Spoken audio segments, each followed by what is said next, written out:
I'm Julie Zenner along with Dennis Anderson. Here's what's coming up on Almanac North. A gubernatorial debate in Duluth received statewide attention this week, but mostly because of a major party candidate who was not invited. We will talk with that candidate and see highlights from the debate tonight. The Duluth Model for handling domestic violence received international recognition this week, and we'll talk with local folks who use the program every day. And we'll have the latest business update and a story that was making news 25 years ago. So stay right where you are. Almanac North is next.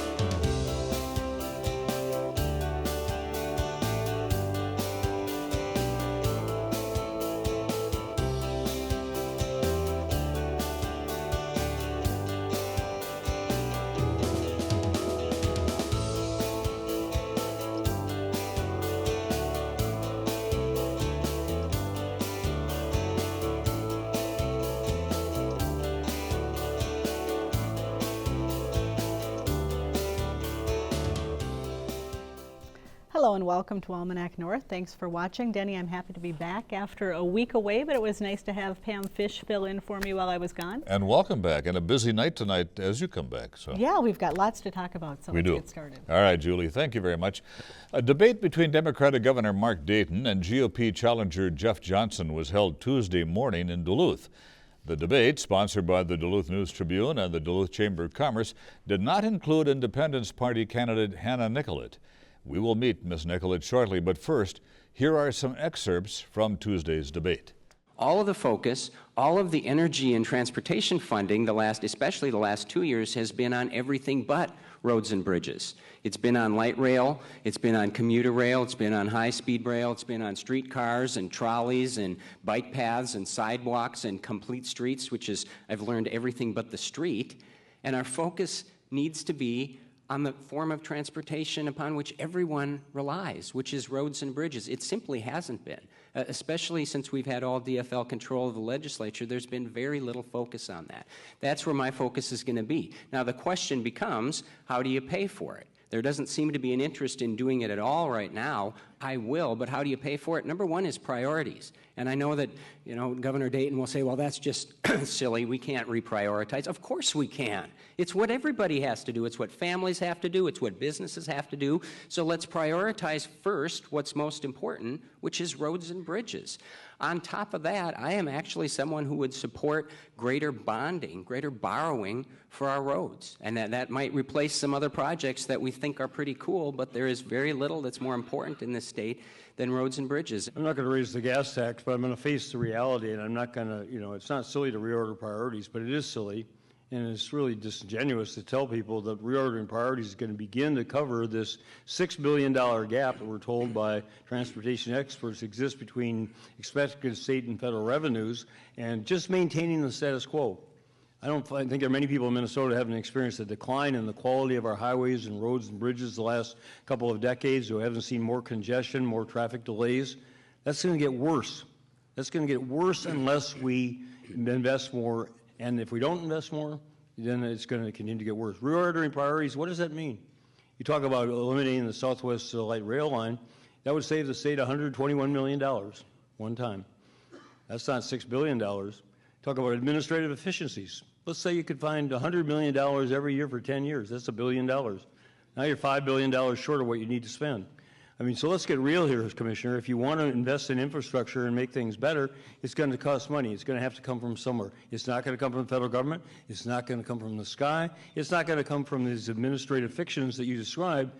We either raise revenues or not. If Governor Dayton is reelected, PolyMet is not going to open, at least not in the next 4 years. Governor, if you wanted PolyMet to be open, you'd at least be telling people, I will be an advocate for this, even though it still has to go through the process. I will be an advocate. I'll do everything I can to get that mine open and other mines open once they go through the process. I happen to think 9 years is long enough for a process. And let's just be really frank and honest about this. This governor is beholden to what I would call some pretty extreme environmental groups, mostly based down in the Twin Cities, who don't want to see any mining in this state. They also don't want to see pipelines because they don't want to see oil flow anymore. That would suggest that we're not going to see this thing open after the election. If he won't tell us before, he's not going to tell us that afterwards. Again, I'm going to be an advocate for mining and for logging and for shipping and for farming, because I believe strongly that if every part of our state isn't thriving, then Minnesota as a whole isn't going to be thriving. And I know, Governor, your answer is going to be it's the process, and you're going to hide behind that process again, but sometimes we just got to tell people where we stand. Some people are going to get mad at us. I get that. It's okay.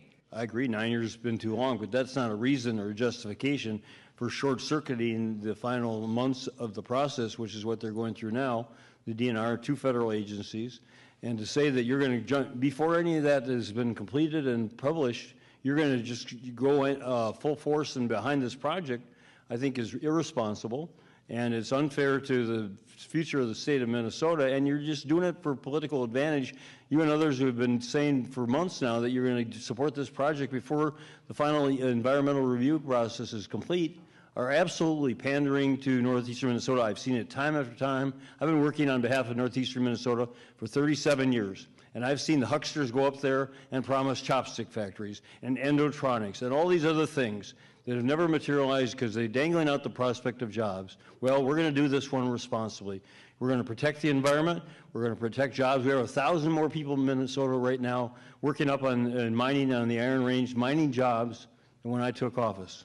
The unemployment rate up there is 4.9%. I was up there a couple weeks ago. There are businesses that want to expand. They're looking for welders, electricians, mechanics, people with skills that we need to bring to our community colleges and technical colleges so that they're training people for the jobs of the future. But in this case, you want to just run roughshod. You just say that now because you are running for office and you think you can drive a wedge, and it's just not responsible. And joining us now is Hannah Nicollet, the Independence Party candidate for Minnesota governor, who was not a part of that debate. Welcome. Thanks for being here. Thanks Hannah, for were having you me. told why you couldn't be a part of that debate? We were given some reasons, but none of them made a lot of sense. What were you told? So apparently when the Duluth Chamber spoke to the media, they said that we contacted them at the 11th hour, and if they consider early September the 11th hour, well, that's interesting that they take that long to plan. But what they told us is the first reason we were given is that they didn't want to break protocol. And we asked what protocol would they be breaking, considering Tom Horner was included last time, and that's been the precedent. So they didn't. So when we asked what protocol, they didn't say. And then the other reason that we were given is that it would, final reason was that it would be a violation of trust with the Johnson and Dayton campaigns. Mm-hmm. What does a third-party voice bring to a debate like this as we're heading toward the end run? I believe we bring a needed third option. We are, the Independence Party has been able to advance issues that haven't always been mainstream. Jesse Ventura advanced the marriage equality issue long before it was mainstream, and so we are able to give a voice to issues before they become mainstream. Right now, we adopted full marijuana legalization to our platform in June, and also ranked choice voting is a huge part of our platform. So those are a couple issues that we're able to Basically, Hannah, how do you differ from Governor Dayton Yeah. and from Jeff Johnson? Good question. So we are socially live and let live, wouldn't legislate morality, and we are fiscally responsible, meaning that we believe in doing a cost-benefit analysis before expenditures and wouldn't spend money that we don't have. So we are kind of half of the other two, at least in philosophy.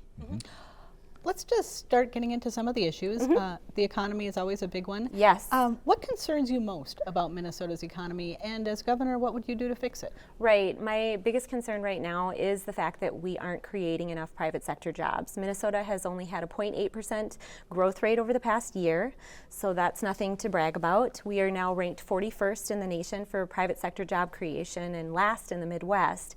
And so what I'd like to do about that, the way that I see it, if you want to bring businesses to your state, put a sale on being a business. And our corporate income tax, which actually hurts small businesses more than it hurts the larger corporations because they're not as adept at getting those deductions. Sure. And they spend a lot of time on it too. It's actually so we have the third highest corporate income tax in the nation at 9.8%, but it's only 4% of our revenue, so it's really not a huge piece of the pie. It's also the most costly to collect. So the way that I see it, it's a no-brainer. We put a sale on being a business, we eliminate the corporate income tax, and we start advertising that Minnesota is open for business. A big issue in the debate has been expansion of mining on the Iron Range. Absolutely. Where do you stand in that as an independence candidate? Right. Well, the last environmental impact study came back about on par with the Green Line. So the only concern that I would have as far as going forward with mining is that the money is secured, because we've had instances where there was an instance in Canada with some leakage, but then also they've pretty much addressed that. I talked to Tim Giesecke, my running mate, about that. He's actually an ag and environmental policy expert. But at any rate, there have been instances where mines have declared bankruptcy on the closing end, and that's where some real big expenses come in. It costs $200 million to close the mine, and then $6 to $7 million for each year of maintenance thereafter, which goes for a couple centuries. So provided that the money is secured, then there's absolutely no reason that we shouldn't go forward with it. We heard from the other two candidates in the clip about their views of transportation. Transportation has been a big issue for you. Yes, agreed. What do you see again as the problems and the solutions there? I don't understand why we haven't been prioritizing it, where we've let it get to this point, because right now we're at a point, MnDOT estimates the price tag at $7 to $9 billion, and when you have a $38 billion biennial budget, that's a huge, you can see how substantial that is for us as a state. Regardless, we have 50% of our roads that are over 50 years old and need of repair, and the sewers underneath also need extensive work also, and then over 1,000 bridges that are considered structurally deficient. But the price tag is $7 to $9 billion, so we have to prioritize that. The way that I see, we don't have money to put towards non-essential spending. Should passenger train service be renewed between Duluth and Superior and the Twin Cities? I'd have to see a cost benefit on it, but my gut is that it's probably, the cost benefit on roads is that for every dollar that you spend, you get a $3 to $4 return. So roads and bridges are our primary focus right now, and if we were rolling in it and we could look at other things, that'd be one thing, but we've neglected the roads and bridges for too long as a state. We only have about a minute left, but what are the other big issues that you really want to let people know you care strongly about? Well, we have an achievement gap that's high. It's one of the worst in the nation, and so we need real innovation in education. We already spend 43% of our budget as a state on education, so clearly we care about the issue. It's a priority for us. You can see it in how, where our heart is, there our wallet is, right? But we haven't been willing to innovate, so we need more innovation in education. And I approached this, I was a software developer, and one of the first things that we learned is that you don't reinvent the wheel. Whenever you've got to solve a problem, you don't need to build something from the ground up. You just find an example of where someone's succeeding at what you want to do and implement it. Take it, tailor it to your situation, maybe piece by piece, but we have examples where schools with really high-risk kids have had a ton of success. And so that's what I would like to do is we have to be willing to innovate. Okay. Hannah Nicollet, Independence Party candidate for Minnesota Governor. Thank you. Thank you for having me. Appreciate that.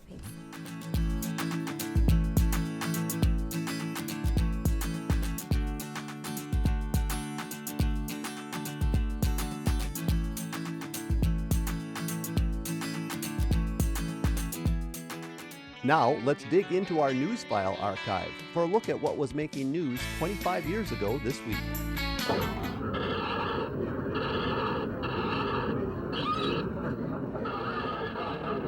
This rather unique version of chess is an example of how entertaining computers can be. But as most of the vendors at today's show will argue, computers are a serious business. The economy is picking up in the area, and computer use is going to pick up with it. It's necessary these days to have a computer if you've got a business. Some of the participants in today's show say computer sales in this area have jumped 6-fold in the last 3 years. In addition to the rebounding economy, area business people are becoming more intrigued with the potential of computers. An architectural firm could take a drawing of a building on the computer and show all kinds of different views of it before, and actually walking through the building before the building's actually been built. And so the wave of the future in Duluth business is unmistakably computer-generated. With photographer Sean Christie, Colleen Burns, KDLH News.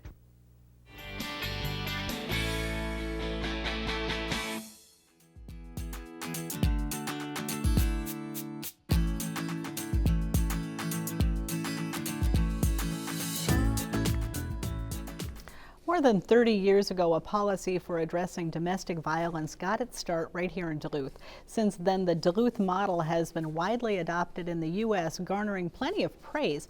But recognition received by the program this week tops it all. The policy was honored as the Gold Star winner of the World Future Council's Future Policy Award. We're joined now by folks who practice the Duluth Model every day. Scott Miller is the Coordinated Community Response Coordinator for the Domestic Abuse Intervention Programs. Mary Asmus is an Assistant Prosecutor for the City of Duluth. And Larry Westerman is a domestic violence investigator with the Duluth Police Department. And thanks to all of you for being here. Thank you. Scott, I'm going to go back in history a little bit. Talk about what was so groundbreaking about the Duluth Model that first captured people's attention. Well, when, the idea was never to change the world. It was just to try and figure out how do we create a response with that increases the safety or improves the safety of women who are victims of domestic violence. And in the process of doing that, the Duluth Police Department agreed to a mandatory arrest policy, which was the first in the country. And so whenever you do something first, people start paying attention. And then the question was, does it work?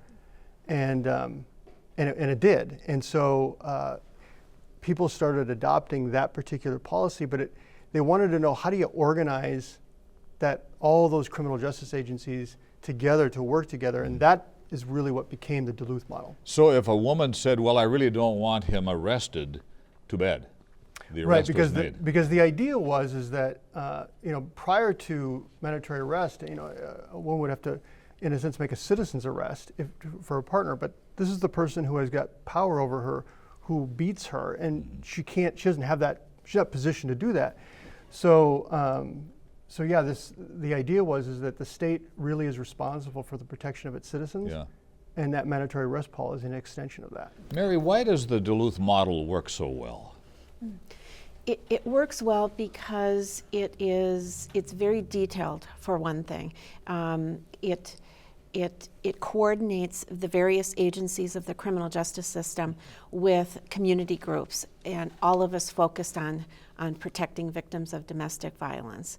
Another thing that's really, really unique about it is that the people who work at the DEIP, like Scott Miller, they're different from, the work they do is different from other groups who are interested in social issues, in that they have taken the time over several decades now to really understand what people working in the criminal justice system do. So they don't just say, we want something different. They take the time to learn how we do our jobs, and they see the gaps, and they see it from the standpoint of not people who are working in the system and are too close to it. They can step back a little bit and see where those problems are and come up with solutions. Sure. So that really makes a difference. From the police standpoint, having the mandatory arrest policy, does that take a lot of the question out for you and make your job easier? Yeah, I think it makes it a lot simpler in the aspect that the mandatory arrest is a department policy that says that if you have these certain elements, you will make an arrest. In past years, the statutes and the laws that were in place left an officer with the discretion. The statutory language often said may make an arrest. So it left a lot of discretion up to the officer. The local department policy of if you have these elements in place, you will make an arrest. Makes that a much easier decision, and it leaves less room for, a poor decision. Larry, can you walk us through what happens once the police are called to a domestic violence incident? You mean how it gets to... Yeah, what happens once you're called? Yeah. Sure.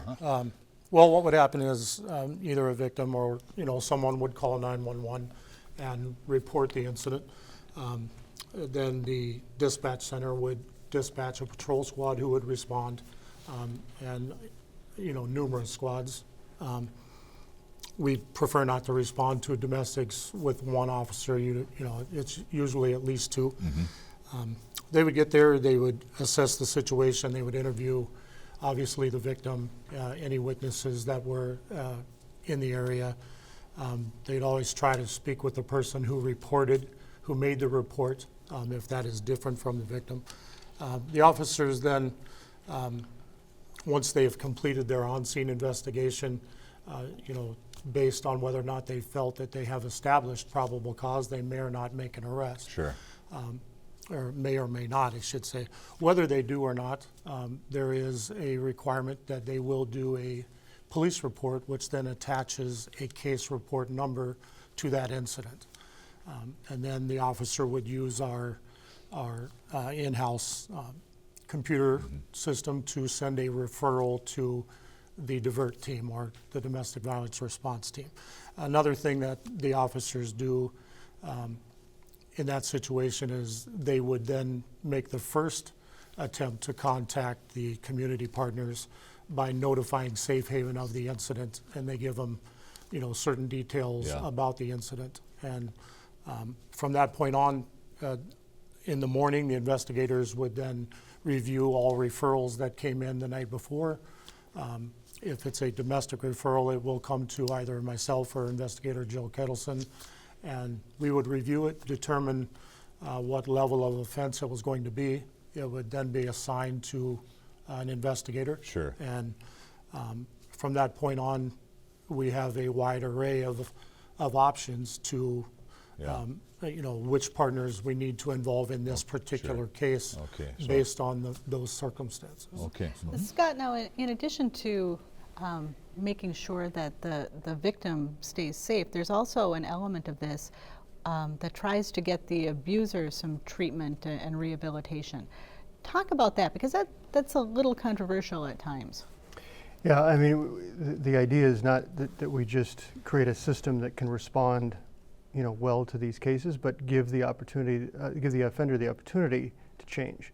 And so that's those classes that you're talking about. And most of those guys will come into the domestic abuse intervention program for a 27-week, once a week class for an hour and a half. And we go over and try and, figure out what is the thinking that, pushes the behavior of controlling, dominating your family the way it is that you do it. And, we'll ask them, so you told your partner that she doesn't get to leave the house. What's the thinking behind that? It's my house. It's my wife. I get to tell her what to do, right? I mean, it's that kind of stuff. So the minute she makes a decision outside of that, there's where he's going to exert his control or physical violence in some cases. So we help them see, like last week in group, we had all the beliefs that the guys came up with on the board about, I'm head of the house, I'm all, I'm the one who gets to say, she's not important, and ask them, would you go out with somebody, would you stay with somebody who thought like this about you? Yeah. Right? And it's pretty sobering when they begin to map out the thinking that leads to this kind of abuse. Is there an ultimate goal of keeping those family units or relationships together, and that the women would give these men a second chance? No, that's not part of the, I mean, if the women do that, that's really their choice to do. We're working with him to help him find a way to quit being violent. If that happens, and she's not afraid of him anymore, then she can choose. Do I want to stay with this individual, or do I want to move on? That's really, the idea is not to keep them together, stop him from using violence. Here's a question I think I'd really like to ask. How in the world did the Duluth Model become so popular in all 50 states? I mean, all 50 states picked up the Duluth model in a half dozen European countries. How did it spread out like that? I think people in other communities, other places saw the need for this. I think there were many people working in criminal justice systems like me. So they heard about what was happening in Duluth somehow? Yeah, and Ellen Pence, who was one of the founders of it, was not only brilliant but very charismatic. So she could convey, what was unique here, and I think people saw the value of it. Another thing that really stands out about it that should be mentioned is that it's very oriented toward the reality of what battered women, what victims of domestic violence experience. There's a lot of places around the country where people want to do the right thing and do a lot of things, but they aren't always very oriented toward that reality. And that's what has stayed with Duluth and has made us really unique, is that everything we do is based on what the experiential reality of battered women is. Yeah, and that's the piece that when you talk to folks in other countries and they look at our materials, and a lot of them have experienced the same kind of violence in their lives, the women, they look at and they said, we can see ourselves in your materials. It's validating in that way, and it works. And speaking of validation, the award, congratulations. Thank you. And thank you so much for coming in and talking about this. We ran out of time, but interesting stuff. Thanks for telling your Thank you. story. Thank you.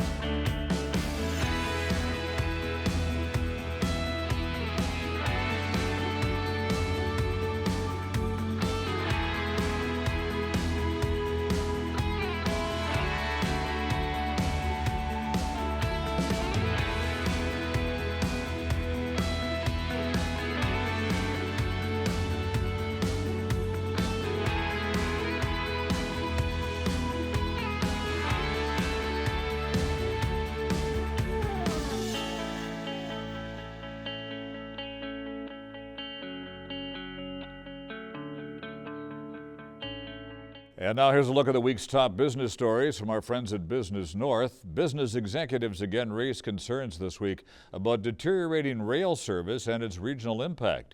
During a meeting with Governor Mark Dayton, leaders of the steel, mining, and power generation industries said they have backlogged huge piles of taconite and coal because it can't be transported via rail in a timely manner. That backlog has reached 2 million tons at Minnesota iron mines, according to the Iron Ore Alliance. The delays are expensive. New Page Paper in Duluth, for example, has incurred $250,000 in added costs on freight, staffing, and warehousing. Because Timeless Timber is no longer in business, the city of Ashland has taken possession of the company's property on U.S. Highway 2. Timeless Timber's unique skill was recovering old growth logs from area rivers and streams where they had sunk to the bottom while being floated to lumber mills a century ago. The wood was processed and sold to makers of high-end products such as guitars. The recovery process proved unprofitable and the firm eventually closed its doors. The city gave the property to the company for a token payment and claims the agreement provides a right to repossession if the intended use is discontinued. Taco Bell will open a fast food restaurant in Grand Rapids by mid-December, according to Border Foods. Grand Rapids was selected by the franchising company based on population trends and growth projections. The new store will feature sit-down and drive-through service with a total of about 70 employees. Border Foods, based in New Hope, Minnesota, owns and operates all of the Taco Bell restaurants in Minnesota. For more on these and other stories, visit businessnorth.com. If you have something to say about our show, pick up a telephone, dial 218-788-2849 to leave a message, or send an email to almanacnorth@wdse.org. You can also go to the WDSE website for updates on your favorite shows, public television related events, and news about the station. And Denny, this rainy, windy weather may just about put an end to our beautiful fall colors. Oh, the leaves are falling now, aren't they? They are falling. I think it's going to be a weekend raking, at least for you, right? I think so. For Denny and all of us here at Almanac North, I'm Julie Zenner. Have a great weekend.